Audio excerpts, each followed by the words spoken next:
Hey, what's going on, everybody? This is Mark from Solo Games. Today we're going to answer a patron question. So these are questions directly sent to me by my patrons, and it's just some topic that they're kind of interested in.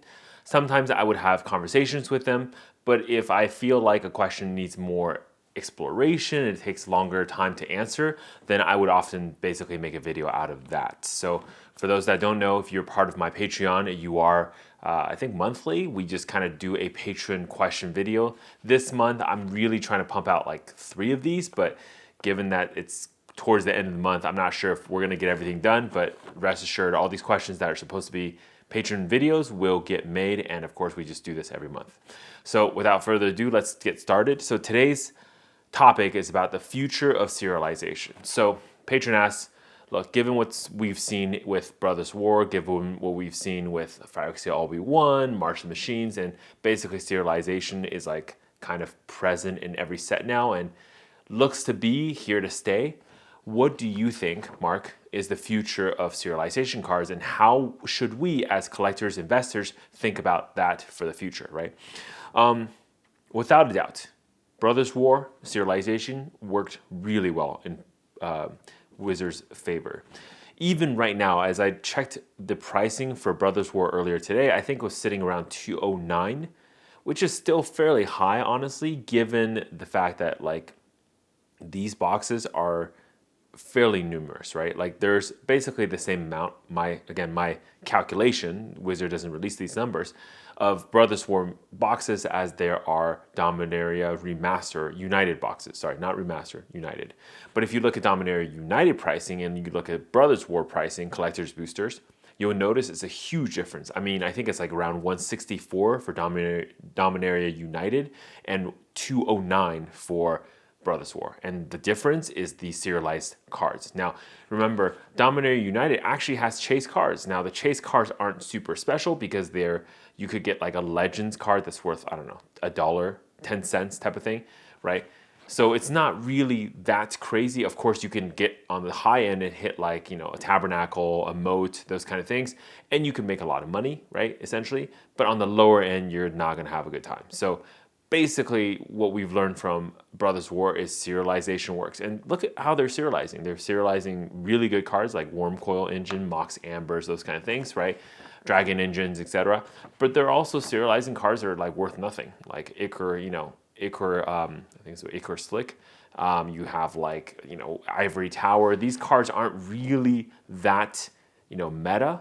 And they may see a little bit of play here and there, Commander here and there, but it's not really crazy. But even those cards are holding their value. I mean, their pricing, even on the lower end, is closer to a Kaladesh Masterpiece, and you know how rare those cards were back in those days. So serialization definitely works, and we've also learned they're better than the Neon cards from Neon Dynasty. So that was Wizards of the Coast making another attempt at making super rare cards that are chase items, but they didn't number them. And so just because you have the color differences, just because there are differences with rarity with the colors, it doesn't actually give customers confidence that there's some limited amount or what the print quantity is. I mean, short of Wizards of the Coast doing like what Grand Archive does and publishing actual print numbers, right, the population reports, they're not going to convince anybody that, for example, the red Kiritsugu, I think from Neon Dynasty, is the most expensive one or rarest one. How many are there? Maybe there's only like 100 out there, right, total. But because they weren't serialized, there's no way for players to know. Could be like 2,000, and now like it's a drastically different in the pricing. And that's why if you look at all the Neon Dynasty, the Neon Hitotsugus, only the red one is really holding any nominal amount of value. The other ones have all kind of tanked. And there's a reason for that, is because there's no confidence that there's any amount of like rarity. How many are there exactly? It's almost better, like for example, look at the Lord of the Rings with the serialized Soul Rings. It's almost better that they serialize the cards and told you, for example, there's going to be 2,000 Hitotsugus, rather than basically not disclosing that number and having players kind of guess. And players right now, especially, are definitely going to be a lot more negative with their sentiments than others. So there's that. Kind of looking forward a little bit, right? Part of the question asks, like, what about the future? What's going to happen? Well, I think the realistic thing is, given what's happened now with the Lord of the Rings set. By the way, this question was asked before Lord of the Rings set was released. So now we have way more data. We can see it's very successful. We can see like some of the Lord of the Rings serialized cards are demanding very high pricing. Well, given that, it's basically at this point, Magic the Gathering is going to be serialized or bust. In fact, earlier today, as I was checking the prices for those collector's boosters, I was also kind of taking a gander at the distributor pricing for a lot of these collector's booster boxes. By the way, distributors still have Dominaria United, Brothers War. I can order pretty much everything.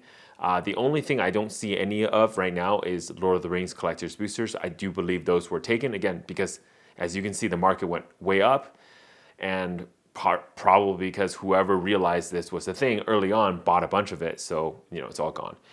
But from what I can tell though, like everything else, if a collector's booster box has a serialized card inside of it, meaning it's a set that has one of those things, it's still above distributor pricing. But here's the really crazy part. If it does not have serialization, the market price now is actually lower than distributor pricing. Examples of this are going to be Dominaria United. It's going to be, for example, your Dominaria Remastered, another good example. March of the Machines Aftermath. I think I saw a sale yesterday or 2 days ago from Card Kingdoms where I think they were selling Aftermath collector's boosters for $144.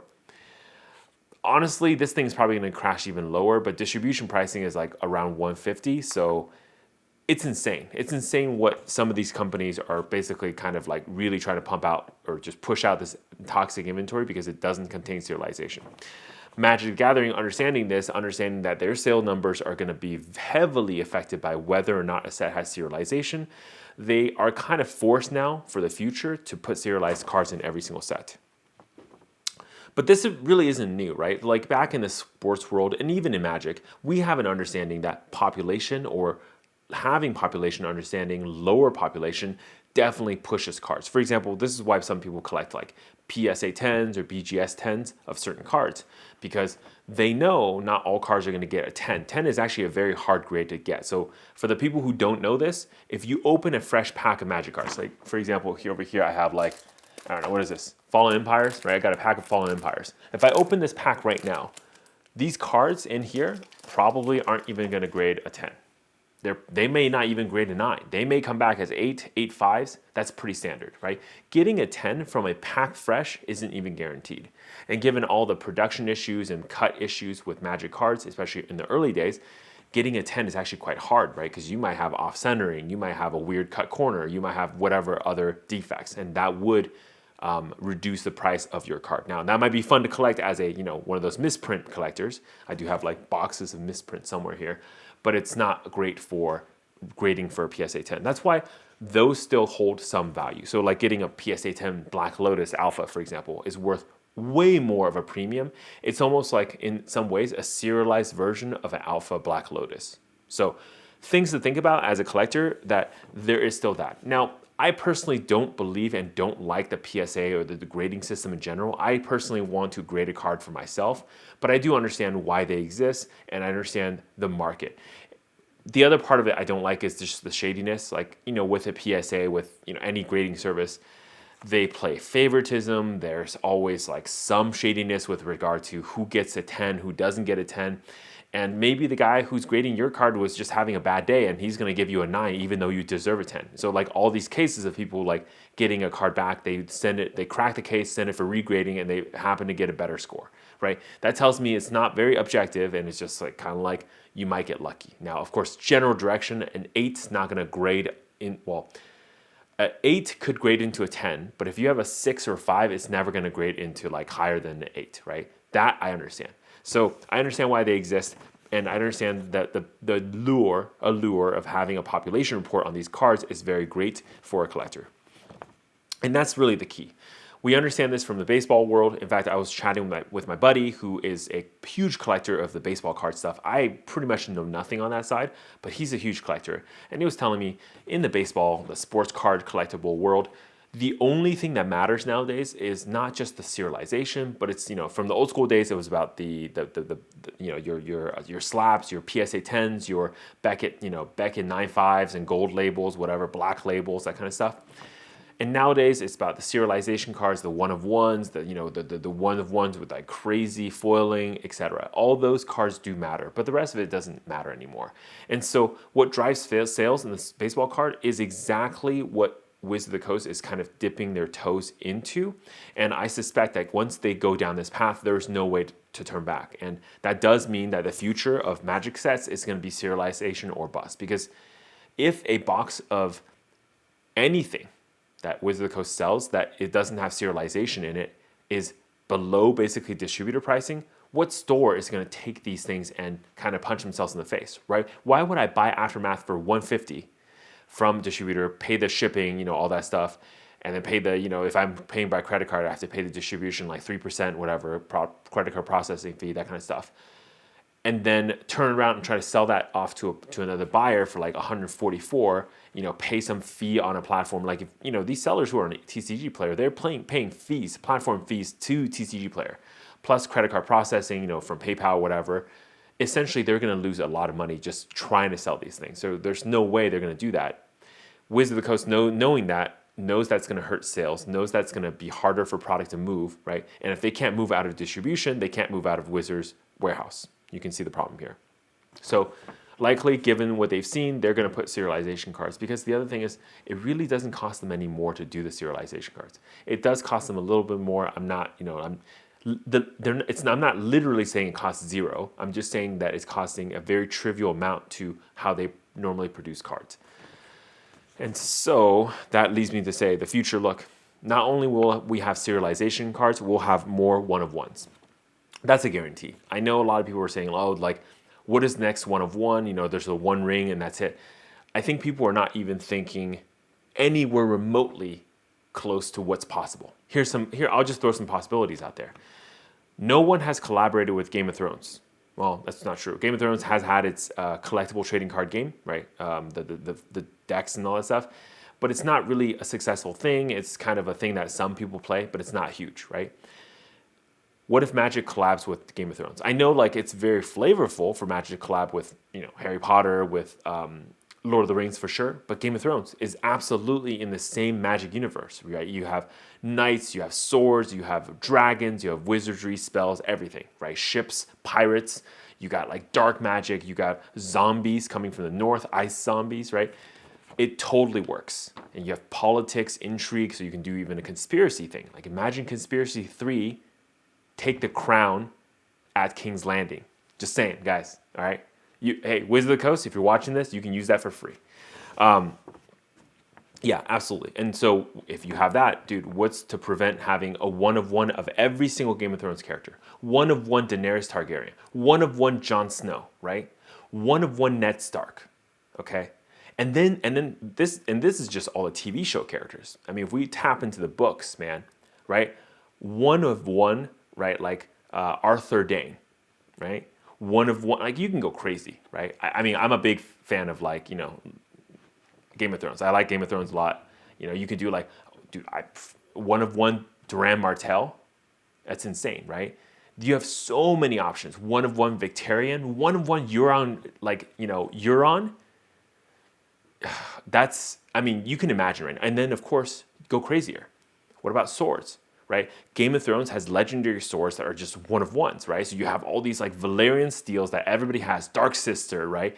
You have Jon Snow's Iron Claw, but before that, or with Ned Stark, maybe you can do a one-of-one ice, the gigantic two-handed swords, great sword, these kind of things. So you think there's no more one-of-ones? There's untapped space, and that's just one thing, right? So Game of Thrones is just one thing. Expand that out a little bit more. Collaborate with, I don't know, Disney, collaborate with Pixar, collaborate with anybody.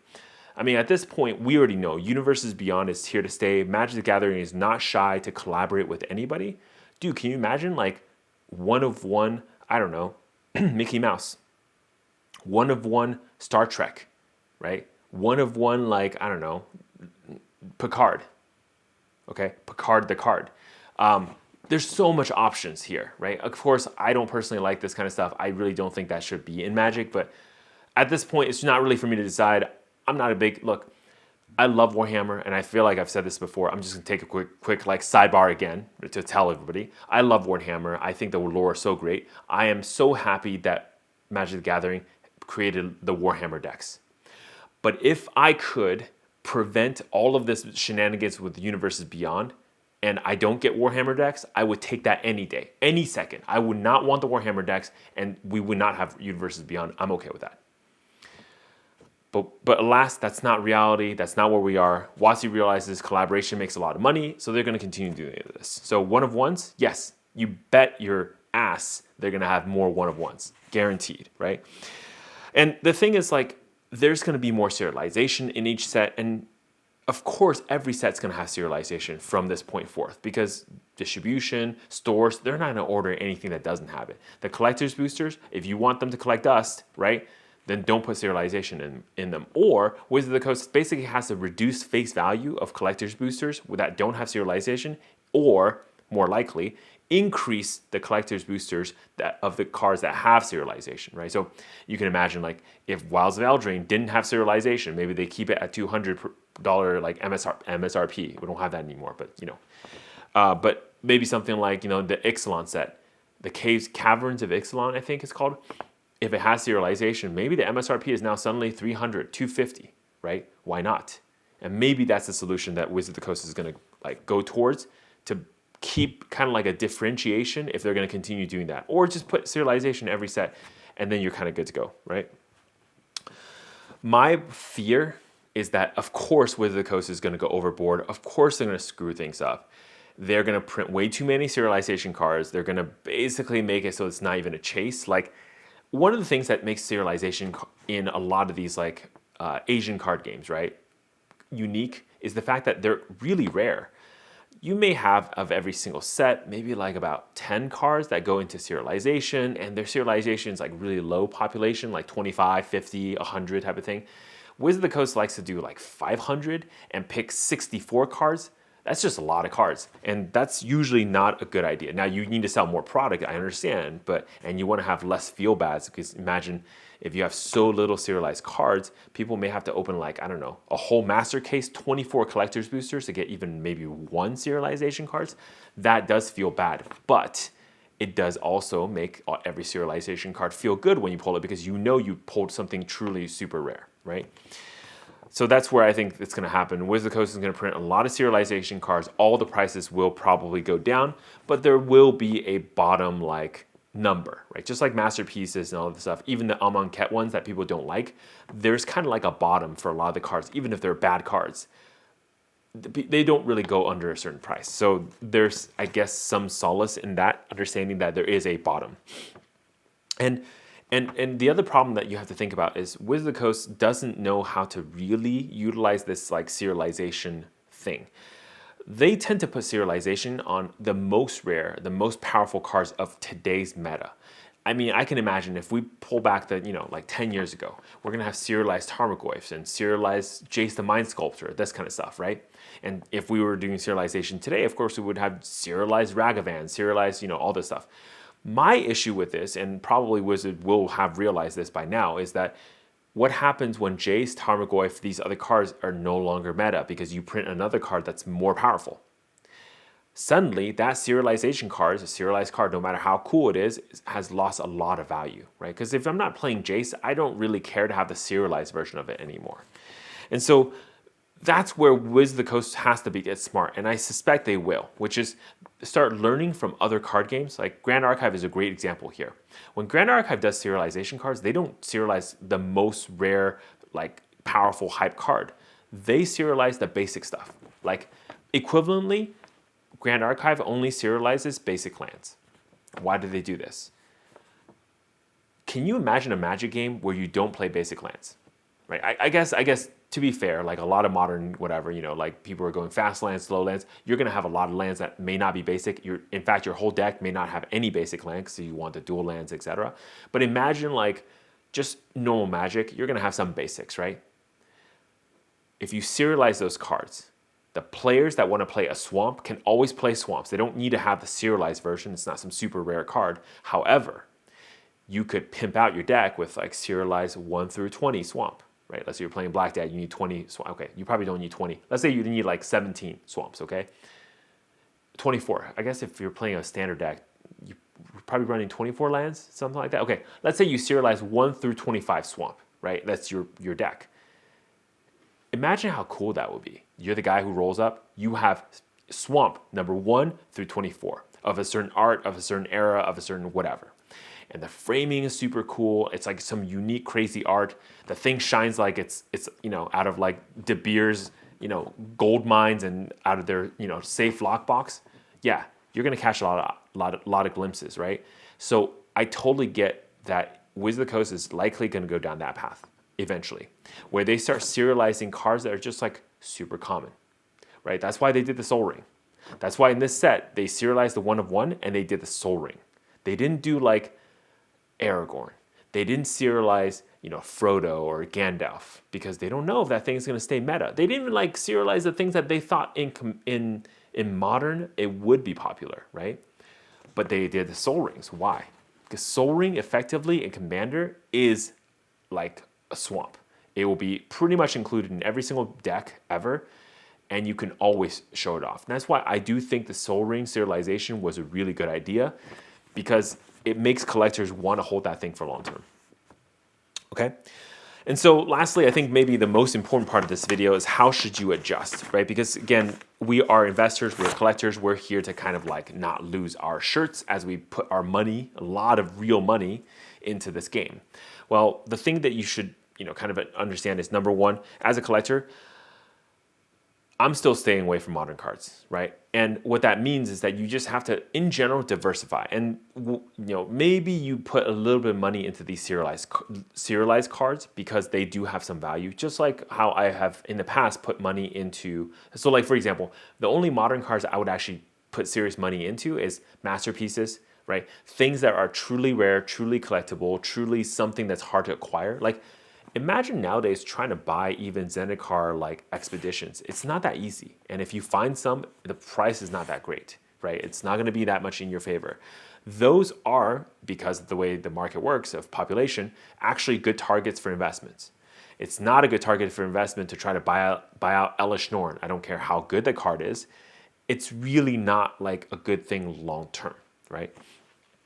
And so that's where I would say. And then beyond that, like probably you can feel free to put some money into serialized cards. I would probably let the market level a little bit, wait a little bit and see the next 4 or 5 sets of serialized cards where the market kind of goes. Now, I do think there is a bottom. So if you see a serialized card for, let's say, $20, buy it. It's probably not going to be there. I think that's price probably too low. I do think longer term serialized cards will level out at around the $100 to $200 range for the lower end stuff, and for the higher end, more played, more like valuable serialization cards. Yes, we could see thousands, tens of thousands of dollars for sure, right? And I'm not talking about the One Ring because that's different. Now, any one of ones, it gets really tricky because the market won't be liquid, right? So just look at the one of one, the One Ring right now. I understand there are offers for 2.5 million, whatever. The problem is it's basically a marketing scheme. Like, if you don't believe me, here, I'll do this right now. Guys, officially right now, Solar Games will offer 3.3333 repeating. Okay, I'll give you all the threes in the universe of $1 million for the one of one Soul Ring. As long as you can show me, prove that it's a real card, I do my own authentication, and as long as the condition of the card is acceptable to me. You see what I just did there? I put a bunch of stipulations in there that essentially I can always walk away, even if I want to do this officially, or just do this as like a, hey, get some views, right? Solar Games just offer 3.333 repeating, of course, $1 million for the One Ring. It doesn't mean I have to honor it, right? A lot of the stores are probably doing this for publicity. They're probably not going to honor it. So there's that. The one-of-ones are always going to be different, so you have to kind of take that path yourself. It's not going to be very liquid, just understand that. So just because stores are offering that price, they may not actually buy it for that price. And if you have, let's say, if there's a lot of one-of-ones kind of flying around and you get one of them, when you go to a seller, maybe you want, I don't know, let's say $500,000 for Longclaw, Jon Snow's sword.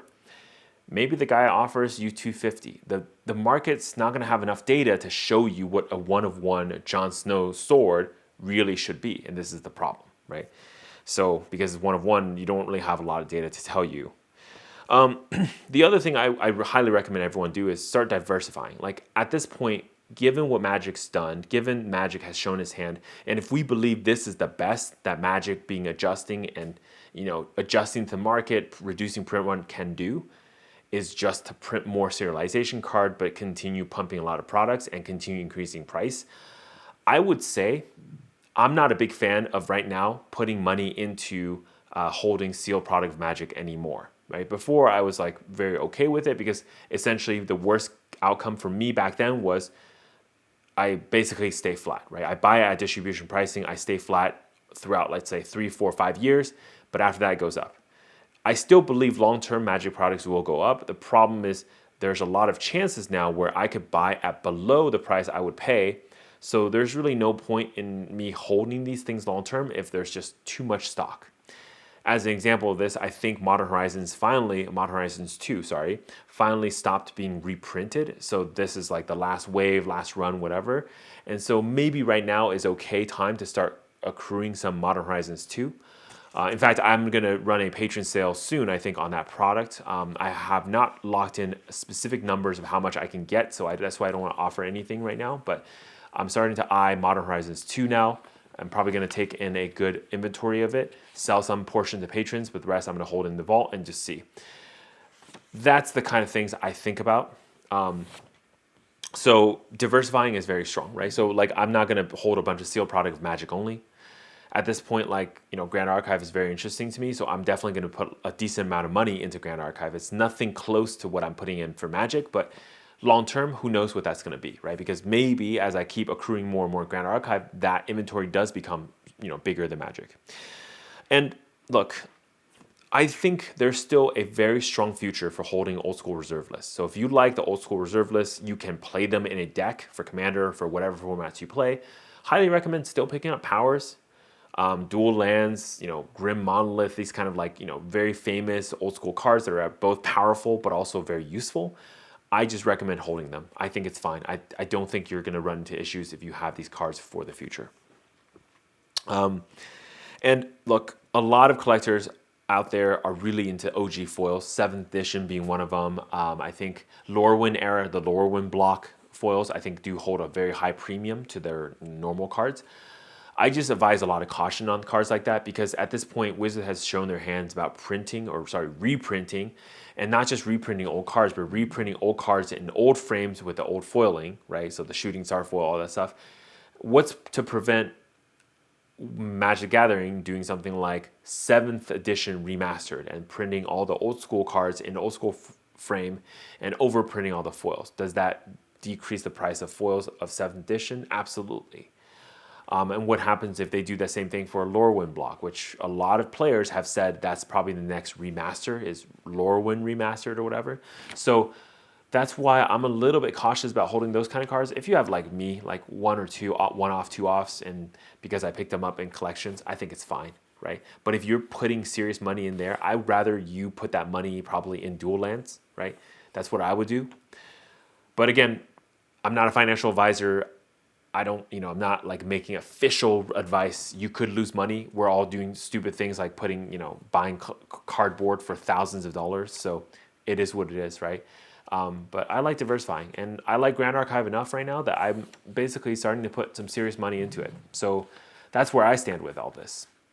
All right, that's going to do it for me. What do you guys think about this video? Do you guys like these patron videos? I think this question was actually really great. So I'm definitely going to do more of them. These are interesting topics that I sometimes have covered here and there, but never at this deep dive level. So anyways, that's going to do it for me for today. Mark Solo Games, I'm out. Stay classy.